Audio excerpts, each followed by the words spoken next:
In the French Chamber of Deputies this afternoon, Monsieur Daladier reviewed the history of the last-minute diplomatic attempts to avert hostilities. He began by paying a tribute to the efforts of the Italian government and went on to say that Poland was assured of help from the nations of free men. For several days, went on Monsieur Daladier, peace has been menaced by the arbitrary demands of Germany. All peaceful means were utilized in order to save the peace of the world. Germany has reduced them to nothing. Monsieur Daladier said that France and Britain would not stand by at the destruction of friendly people. It was not a question of German-Polish conflict, he said, but of a new attempt to dominate Europe. Monsieur Daladier recalled the fate of Austria and Czechoslovakia and said that with Herr Hitler, it was deeds and not words that counted. France had always emphasized that she would fulfill her pledges towards Poland in the case of aggression, and Poland had suffered the most unjust and brutal aggression. A France which would allow such aggression to be carried out would soon be discredited and exposed to the most formidable of onslaughts. Monsieur Daladier then recalled the joint démarche made by the British and French ambassadors in Berlin and repeated that France would unhesitatingly fulfill her obligations unless the attack on Poland stopped. President Lebrun has sent a message to the French Senate and Chamber. He says that war has broken out because the two nations had differences which could have been settled by free and loyal negotiations.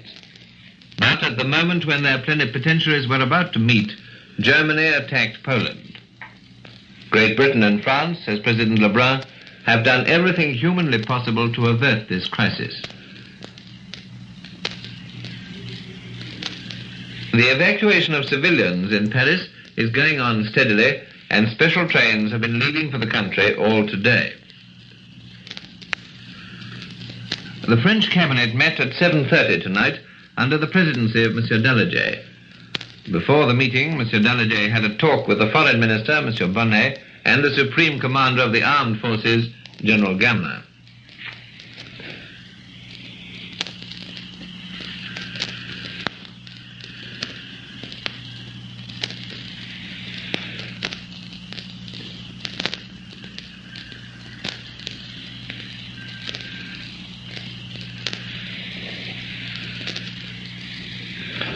This is London Calling in the overseas service of the BBC. And now we continue the news summary. According to an official Polish telegram, Warsaw has been bombed 6 times today. The telegram adds that fighting of a most serious nature continues on the whole length of the front. An official German communique issued at midday claims that German troops advanced at all points early this morning. It was claimed that the Yalunka Pass, which is 40 miles south of Krakow, was forced and aeroplanes destroyed on Polish aerodromes. The Warsaw radio station claimed at midday that about 100 German tanks had been put out of action near Falun, 50 miles southwest of Lodz, and that 34 German aeroplanes have been brought down. Another report received via Paris speaks of 16 German tanks being disabled and 500 prisoners taken. Herr Hitler today replied to President Roosevelt's appeal about the bombing of civilians and said he had already given his aircraft orders to bomb only military objectives. The German news agency has protested against allegations that the Germans have been using gas and incendiary bombs. Martial law has been proclaimed in Poland, and evacuation measures are being taken in Warsaw. The Slovak minister in Warsaw has protested against the invasion of Slovakia by Germany, according to the official Polish news agency, and its use as a war base against Poland. Here in London, Mr. Chamberlain called a meeting of the cabinet at number 10 Downing Street, and the Polish ambassador was present. It is reported that the British cabinet has already been widened and that 4 new ministers will be appointed. But it was learned definitely this afternoon that the Labour Party has decided not to be represented in the government, though it will give it its full support. The House of Commons today gave a second reading to two bills. One is the National Service Bill, which will make all men between 18 and 41 subject to military service. The Secretary for War explained that it did not follow that the government would begin by conscripting men at the age of 18. Everything, he said, depended on how long a struggle might last. The other bill provides for grants to be paid in respect of injury or death caused among civilians by air raids or other war operations. The King and Queen have decided to stay at Buckingham Palace for the time being. This afternoon, the Queen drove from the palace to visit the Westminster ARP headquarters. The Ministry of Supply has made orders for the control of essential materials such as iron and steel, other metals, wool, flax and paper. The Ministry of Agriculture has arranged to supply the needs of farmers for tractors, fertilizers and other necessaries. In most cases, it is stated, the government have already accumulated reserves. It is thought that there are ample supplies of seeds for future requirements. The evacuation of London and other large towns continued today, and reports from all over the country show that the scheme is working smoothly. Parents will be informed on Monday of the exact addresses to which their children have been taken. Members of the Metropolitan Police War Reserve who have been called up reported for duty today. There is now a reserve of nearly 20,000 men for police duties. The Portuguese government announced today that Portugal meant to remain neutral. An official manifesto declared that grave consequences might be expected from the war among the peoples of the whole world. Happily, it continues, our obligations in alliance with England, which we wish to confirm on this grave occasion, do not impose on us the necessity of abandoning our position of neutrality. The Hungarian government is withholding any declaration of neutrality as it does not recognize that a state of war exists. The Egyptian government is imposing a telephonic, telegraphic, postal and internal censorship. Now, here is today's news from the Empire. The Canadian Prime Minister has sent a loyal message to Mr. Chamberlain telling him that the government of Canada will seek parliamentary authority to cooperate at the side of Britain. Mr. Chamberlain has replied that the British government are greatly encouraged to know that Canada is at one with them in resisting aggression. The South African Parliament had a special session today, and General Hertzog announced that he would soon make a statement on the government's attitude towards war. General Smuts introduced an emergency bill in the Senate to allow the new Senate to be constituted while the old one still existed. In Australia, the federal cabinet has declared that the danger of war exists. This means that power has been given to take action preparatory to proclaiming that a state of war exists when the full emergency plans would come into operation. The acting Prime Minister of New Zealand has promised full cooperation with this country. In India, the Viceroy has invited Mr. Gandhi and other political leaders to discuss the situation. 18 more Indian princes have sent assurances of loyalty to the king and offers of support. Here is a later report from the House of Commons. The Prime Minister made a short reply to Mr. Greenwood's speech. He said he shared the disgust expressed by the House at manoeuvres of the kind that were going on. The government, he added, was in a somewhat difficult position since it was difficult to synchronize action with allies by telephone.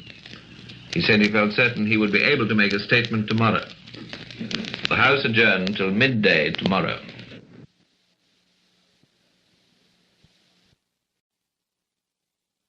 You will hear next our news bulletin in English.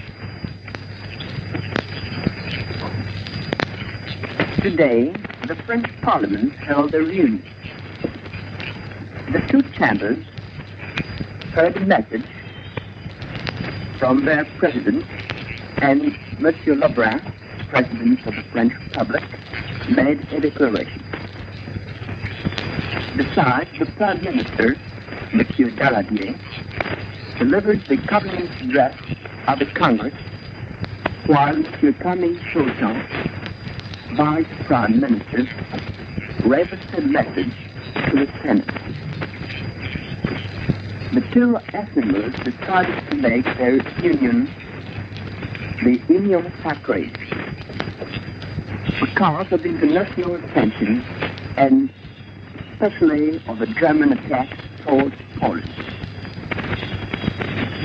And it was worth remarking, every party, every congressman was having a single toast from it. And the whole assembly held the strongest words President Daladier said in the name of the whole country. But let's take a look at President Lebrun's speech at first. Gentlemen,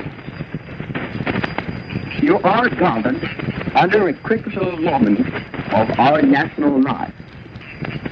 War burst out in Central Europe. Men are killing each other.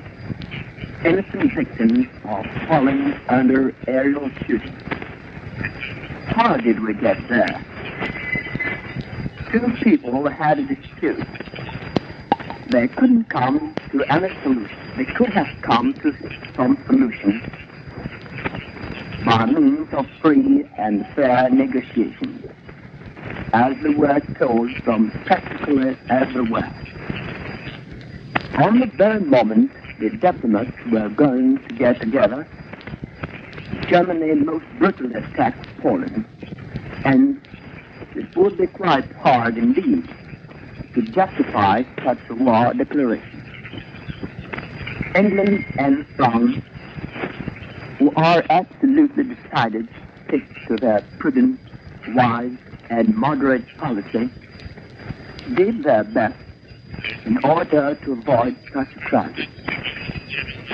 And the voice of their leaders charmed the hearts of the highest moral and political authorities in the world, in order to see those who are responsible of war or peace think before starting in that horrible catastrophe. But it was no use. And unless they still want to listen to the voice of universal consciousness, which is talking to them, the worst events are getting ready. France took the necessary disposition, her security and the respect of her engagements made necessary. And she did take these measures in a perfect order, a great calm, and an absurd resolution. Young men have been watching the frontiers for a few days already. Today, the general mobilization is calling every force in order to defend the mother country. And in the name of the whole country, I send our army, our navy, and our aviation the most cordial salute and the expression of the unanimous trust of the country. As to the population, they also accomplish their duty. Citizens are more united than ever, and that union was continuously made once more.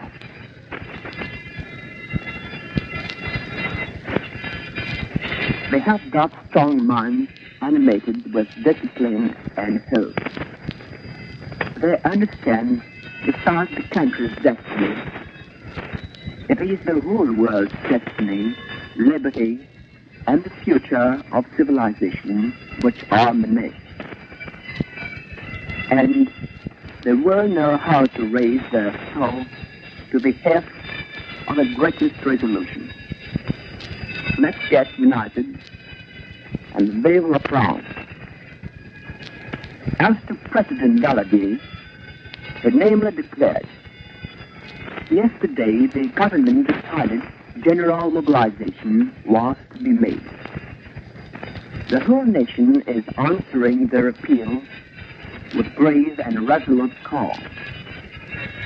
Young men join their regiments. They are actually covering our borders. The example of courage and dignity they have just given could have helped dominate these debates. They forgot the national thinking of national fraternity, everything which could decide them yesterday. They do not want anything anymore but serving France. And while we send them the thankful salute of the nation, let's swear we shall do work their attitude. The government has just put France under the condition of acting according to her vital interests and our national honor. And now, they've got to show you the facts in their whole importance as frankly and as clearly as possible. Peace has been already in danger for a few days. The German exigencies towards Poland could have easily provoked the conflict. I will show you in a moment how the whole world's forces were coordinated during these last days in order to seize peace. But as we could have got some hope left, just when all these efforts were going to get to success, suddenly Germany destroyed every one of them. During the 31st of August, the crisis got to its top, but Germany finally let England know she was accepting a direct negotiation with Poland. That country immediately tried to use that peaceful method, in spite of the terrible threats the German armies were representing for her since they had invaded Slovakia. But Germany ended with every negotiation since the Führer, Adolf Hitler, ordered for the attack. Then Monsieur Daladier declared, the head of Christendom had raised the very voice of reason and fraternity. President Roosevelt had sent an emotional message and suggested a general conference. The neutral states had also been very busy offering their mediation. Do I need to declare every one of these attempts met the best and immediate welcome from the French government?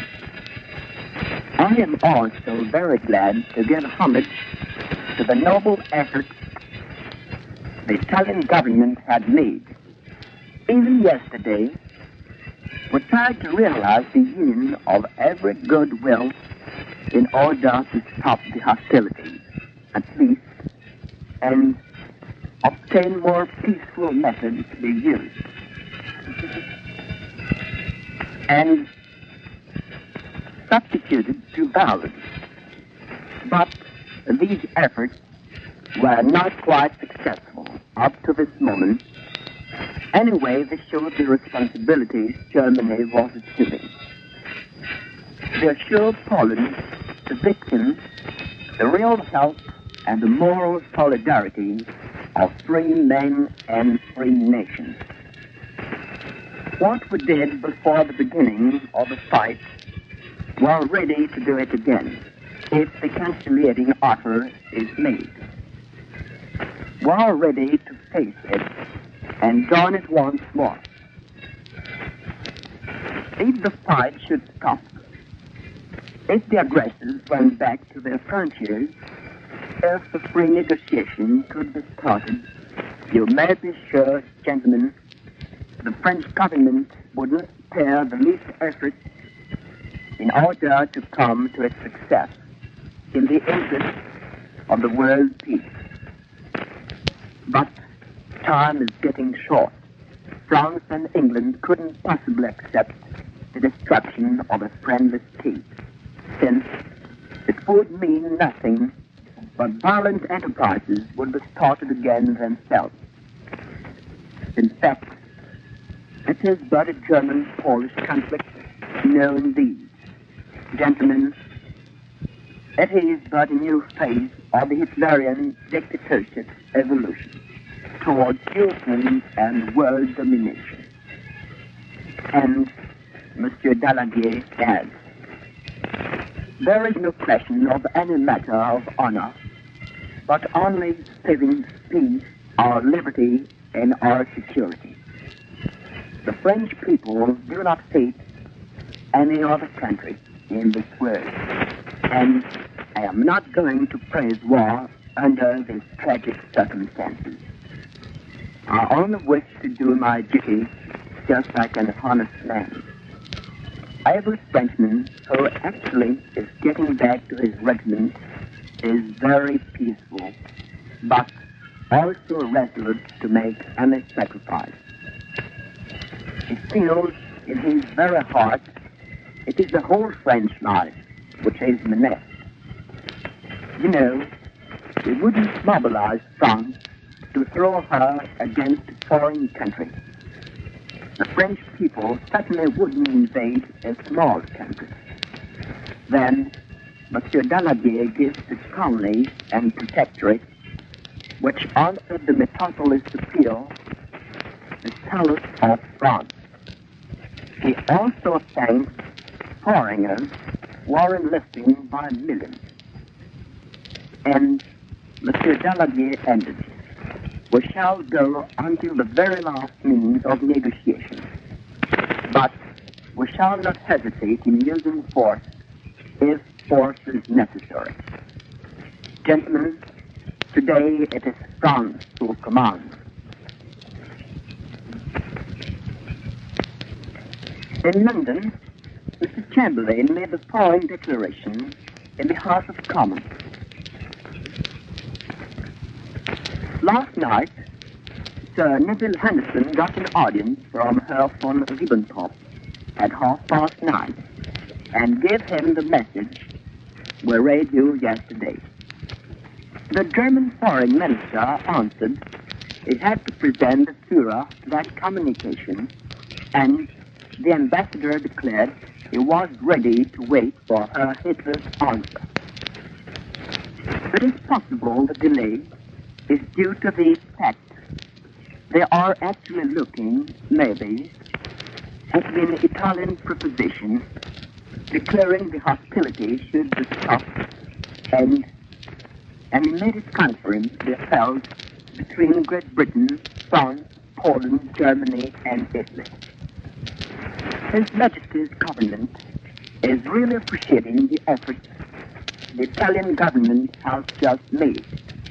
Still, it thinks, as far as it is concerned, it is impossible to join such a meeting as long as Poland will be invaded, her cities bombed, and Danzig ruled by a single power. And Mr. Chamberlain concluded, His Majesty's government doesn't admit neither the reasons the German authorities are giving in order to justify their action, nor the validity of that very action, nor the efforts the German government gave about it. According to a Polish communique, they declare aerial fights are going on. The German aviation is continuing with its action on the whole territory without any care for the military importance of its attacks. On September the 1st, Warsaw and its surroundings were attacked several times, and the loss are particularly interesting the civilian population. These two last days, the enemy lost 37 airplanes and Tu-12. A strong military pressure is made on the Port Hall front in Silesia and in the direction of Prešov, would destroy the 100th pound. Fights are also going on in Pomerania and East Prussia, and also in the region of Guinea.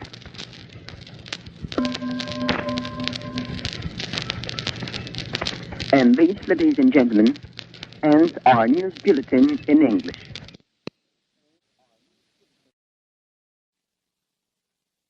With the official communique number 2 of the Polish General Staff. On September the 2nd, the enemy Air Force continued its activities over our entire territory. Many localities were bombed regardless of whether they have any military importance. Yesterday, September the 1st, Warsaw was the aim of several air raids, during which outlying districts of the capital and suburban settlements were being bombed. Hitherto, the activities of the German Air Force had caused casualties, mainly among civilians. Yesterday and today, we have shot down a total of 37 German airplanes. Our losses in those 2 days have been very severe. On land, the enemy continues a strong attack on the Podhale region, north of the High Tatra Mountains, on Silesia, and in the direction of Częstochowa, northeast of Silesia. In the course of yesterday, we have destroyed about 100 German tanks. On the Pomeranian and the East Prussian front, the fighting goes on in the frontier region. In the neighborhood of Gdynia, the Polish seaport, fighting continues. Westerplatte, the Polish munition base at the mouth of Danzig Harbor, keeps up its defense. The following official communique was published in the late evening hours. At night, on September the 1st, the German government presented to the Polish government through the Dutch minister in Warsaw a suggestion to limit the air bombing in this war to the military objectives only. The suggestion was accepted by the Polish government. Nevertheless, in the course of today, the German air forces bombed the following open towns, which they did in chronological order according to official reports: Lublin, Radomsko, Grudziądz, Radom, Tomaszów Mazowiecki, Bydgoszcz, Toruń, Budzko, a well-known hasty port, Kastanów, Teraz, Mielec, Tarnobrzeg, Rzeszów, Brodno, Poznań, Chełmno, Kutno, Aleksandrów, Zduńska Wola, Kraków, Łask, Stoczków, Łódź, Dębica, Częstochowa, Warsaw 7 times. Some of the above-mentioned towns were bombed several times today, as for instance Toruń, Radom, Bydgoszcz, Grudziądz, Mielec. In Toruń, among others, an orphanage was bombed. Besides the open towns, also numerous villages, manor houses and settlements were bombed, and even single individuals working on land or peasants riding in their carts were machine gunned on the road. The bombing of open towns and settlements resulted in many casualties. The total number of the dead and wounded in Poland during yesterday and today amounted to about 1,500, of whom women and children constituted a large percentage. As we said above, in the course of yesterday and today, Warsaw was attacked many times. In the course of September the 1st, that means yesterday, German bombers had raided Warsaw 7 times at roughly 2-hour intervals, starting early in the morning. About 120 bombs were dropped, mainly of the shattering kind. More intensive bombing was reported from the outskirts of the capital and from suburban localities. In Warsaw, there were 10 people killed and 25 wounded. In the suburban area, the number of wounded is very considerable and the percentage of severe cases is high. Today, since 8 o'clock a.m., there were 7 air attacks on Warsaw. The Dutch, or shall we say the natives, took place at 8:10 p.m. At Lublin, 30 people were killed and 58 wounded, including 5 children. 4 houses were destroyed. All of the casualties are among the civilians. In the late hours of the evening, news came that Częstochowa, the holiest town, is on fire. The famous shrine of the Holy Mary, the holiest of holies of Poland, worshipped by all Poles and esteemed by all other religions, by all Catholic Poles, and esteemed by all other religions, is in danger. This is one more example of the brutality of the German attack on Poland. In Warsaw, the atmosphere of complete calm prevails again today, in spite of the seriousness of the situation. It might even be said that the Polish capital seems to be getting used to air raids and does not seem too much impressed when the factory shooters compel them to find refuge in gates and staircases of the nearest houses. There, in every house, a number of women and young boys performing anti-air raid precautions services maintain order. The boys, some of them in scouting uniforms, seem very excited and during the air raids go out of the courtyard watching the planes which appear on very great heights and discussing the technicalities of flying combat. It should be added that the Germans hardly ever succeed in getting nearer to the center of the city, being kept at least at very great heights by the Polish anti-aircraft artillery and fighter planes.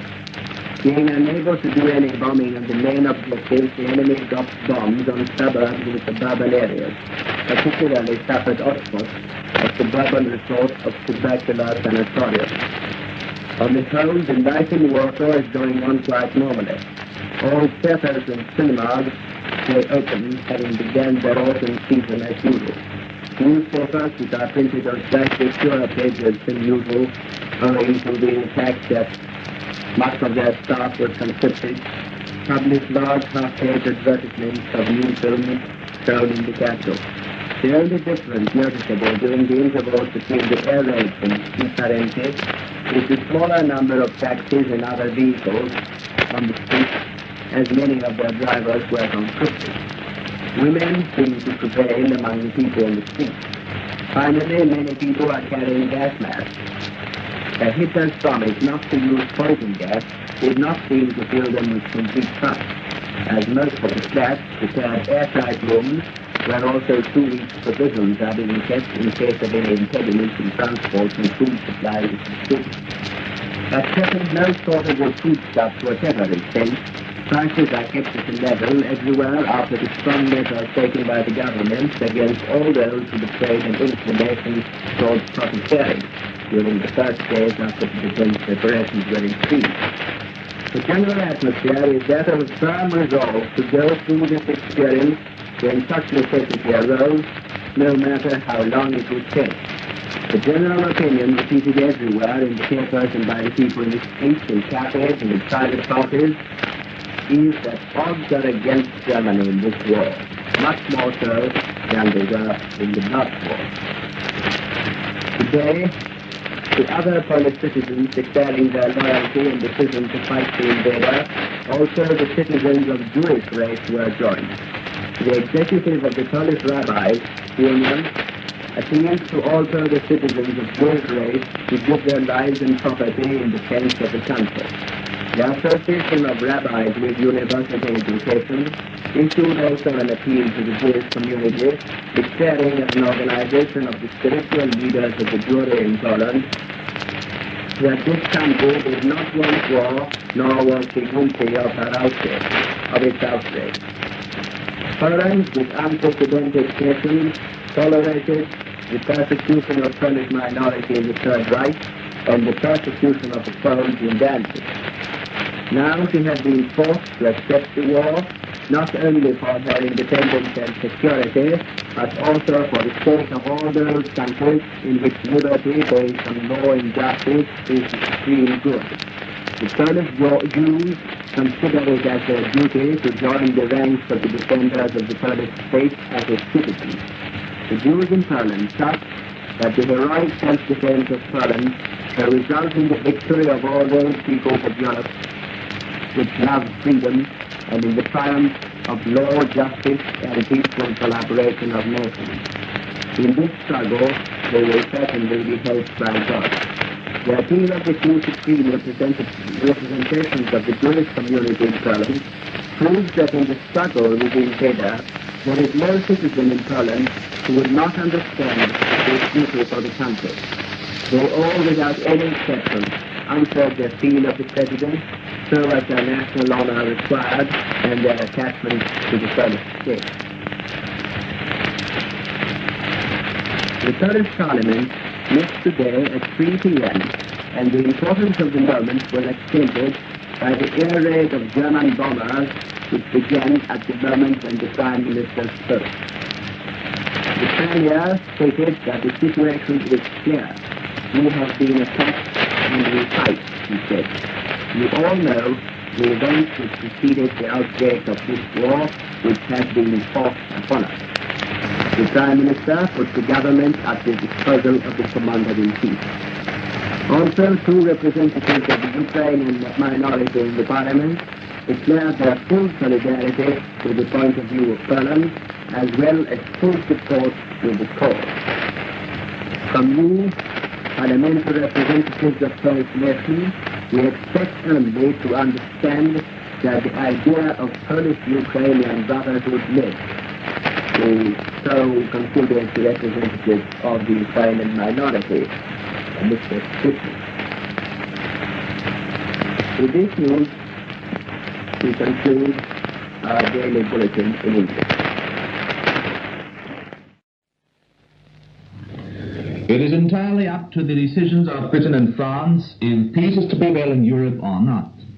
This is the tenor of commentaries published by the German press in its editions on Saturday evening. Britain only will be responsible, the Hamburger Fremdenblatt, for instance, declares, if the present crisis is to develop into a general conflict. The paper emphatically denies the theory which holds that Germany is the aggressor in the present conflict with Poland. Mr. Chamberlain, the paper continues to say, prefers to view the advance of the German troops as an aggressive action which menaces the independence of Poland. But such arguments can be set forth only if he actually intends to set the Anglo-Polish Pact into operation. For the sake of history, however, the fact must be nailed down that the numerous border incidents in Silesia and East Prussia, and especially the Polish bombardment of Beuthen, created a situation which made it incompatible with the honor of a great power to let that series of military transgressions go by unpunished. Germany's action is an act of defense. Reports spread by the English News Service Exchange Telegraph and by the broadcasting station of Poland are being emphatically denied by Berlin. These reports asserted that German airplanes had dropped gas and incendiary bombs in the vicinity of Posen. The German official news agency, Deutsches Nachrichtenbüro, has been empowered to make the following statement. In the wake of false political reports with a tendency to cause alarm, this is the first atrocity story in the military field. It should be pointed out most emphatically that the disseminators of such atrocity stories are taking upon themselves grave responsibility. In view of the Führer's statement before the Reichstag to the effect that the German Air Force received orders to attack military objectives only, provided that the opponent keeps to the same rule, this piece of atrocity reporting has become a dangerous game. A warning against inventing such atrocity tales, the Deutsches Nachrichtenbüro goes on to say, can therefore not be emphatically enough. Such atrocity stories were permitted to go through by another Germany, but not by this one.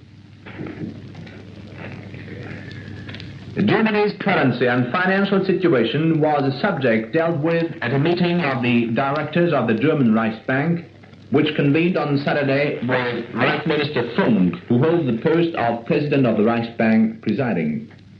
The German Minister of Economics pointed out that not the slightest tendency of nervousness had become noticeable in the German banking and financing system, very much in contrast to such tendencies prevailing in foreign countries. The German exchanges, the minister emphasized, are operating properly and exhibit a confident attitude. The German Reichsbank had therefore no reason for issuing decrees of any kind which might deem necessary for the protection of the currency and the monetary and credit system. All German girls aged between 17 and 25 years, a proclamation by the leader of the Reich Labor Service, read, are being called upon to do honorary service with the labor service for women. Exempted from the call are only those girls who hold positions of special importance. Prime Minister Stauning of Denmark, assisted by the Danish Foreign Minister Dr. Munch, had a conversation on Saturday with the envoy plenipotentiary of the German government, Ambassador von Hassel. The German envoy expressed the German government's keen desire to maintain economic relations with Denmark on the same basis which has been in operation up to now. The Danish Prime Minister expressed his gratitude for this declaration and stated that the Danish government, where anxious to observe strict neutrality, is animated by the same desire.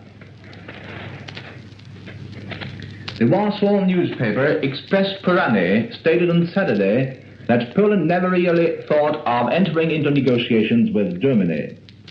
For Germany, so that paper holds, is no nation with which to sit down for negotiations. Germany is not worthy of being treated as an equal partner in international dealings. In a similar vein, the Polish newspaper Polska Zbrojna, which is close to military circles, rejects the German proposals. Poland's arms, this military organ states, will reply to the latest German offer.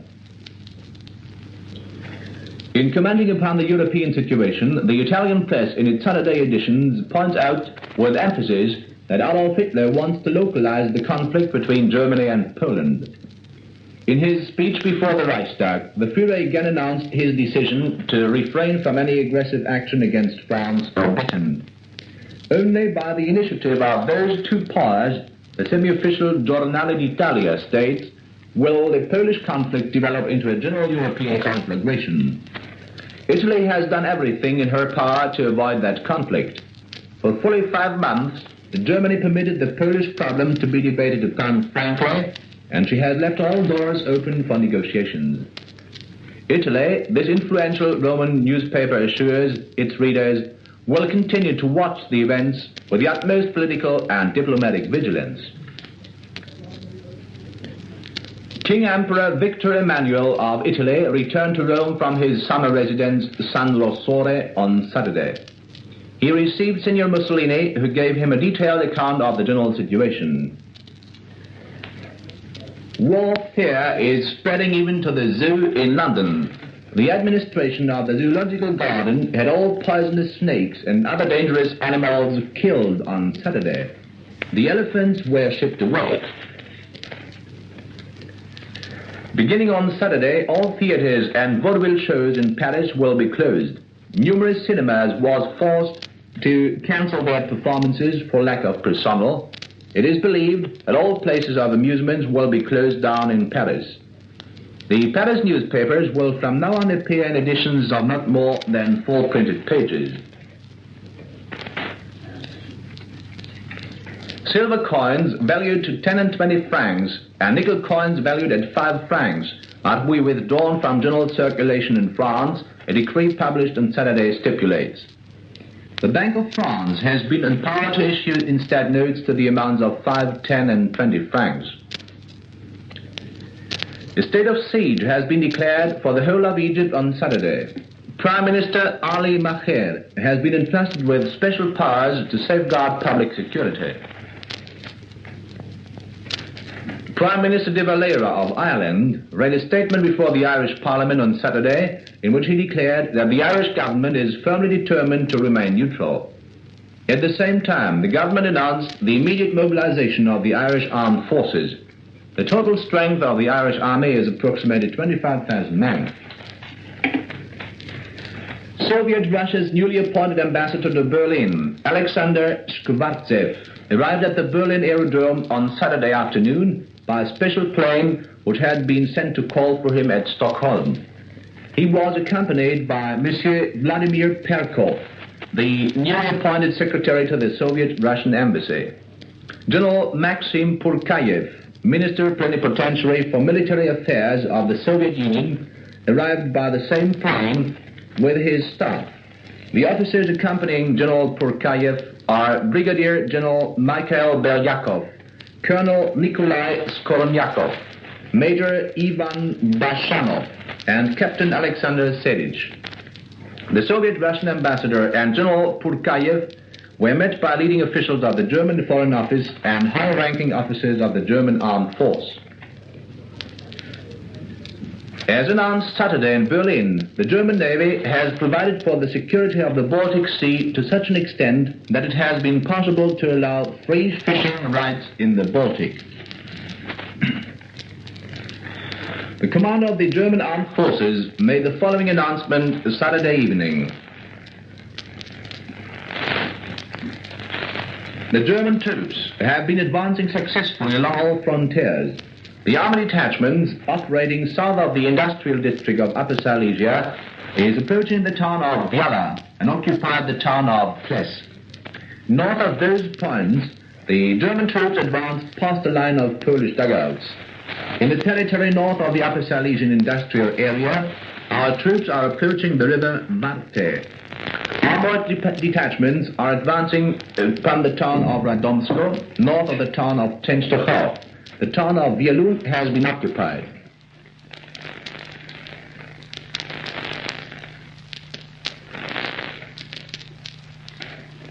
Rapid advances are being made upon the town of Sierrach by the troops operating along the line past the town of Kempen.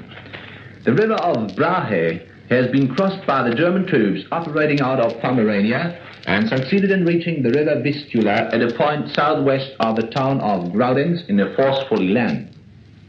Thus, the German Army Corps, advancing from East Prussia via the town of Graudenz, has practically succeeded in uniting with the German forces advancing from Pomerania. The Polish army detachments stationed in the northern parts of the corridor section have thus been cut off. They are being mopped up by the German forces in encounters in the section which is known as Tuchel Heath. Other German troop contingents advancing from East Prussia in a southerly direction gain ground. The German troops are advancing upon the town of Prachich.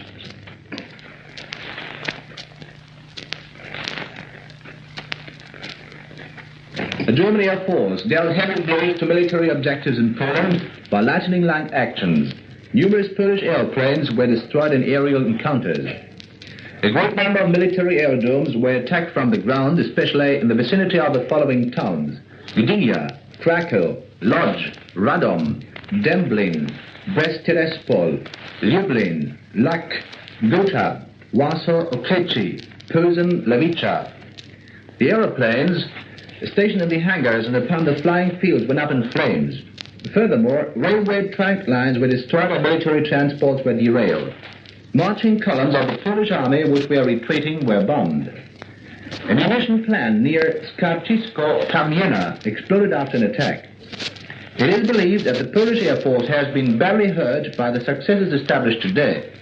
The German Air Force reigns unrestrictedly above Poland and is now available for other tasks of the protection of the German rights. Detachments of the German Navy operating in the Bay of Danzig opened fire upon the fortifications and the war port of Hela on Friday afternoon. Air squadrons of the German Navy bombed the war port of Gdynia several times during the day. This is Germany calling. You have just been listening to our regular news service. We now should like to stand by for a special announcement. Further news. He received Signor Mussolini, who gave him a detailed account of the general situation. It is reported from Lisbon that the Portuguese government today announced its neutrality declaration. The Portuguese government, in an appeal to the nation, points out that the alliance with Britain does not compel Portugal to abandon her neutral position. Portugal is resolved to remain neutral. The Warsaw newspaper Express Korony stated on Saturday that Poland never really thought of entering into negotiations with Germany. For Germany, so that paper holds, is no nation with which to sit down for negotiations. Germany is not worthy of being treated as an equal partner in international dealings. In a similar vein, the Polish newspaper Polska Zbrojna, which is close to military circles, rejects the German proposals. Poland's Arms, this military organ, states, will reply to the latest German offer.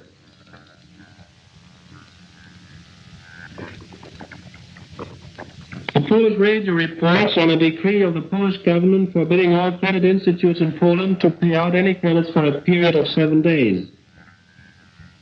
There will be no transactions in the Polish credit system during this period.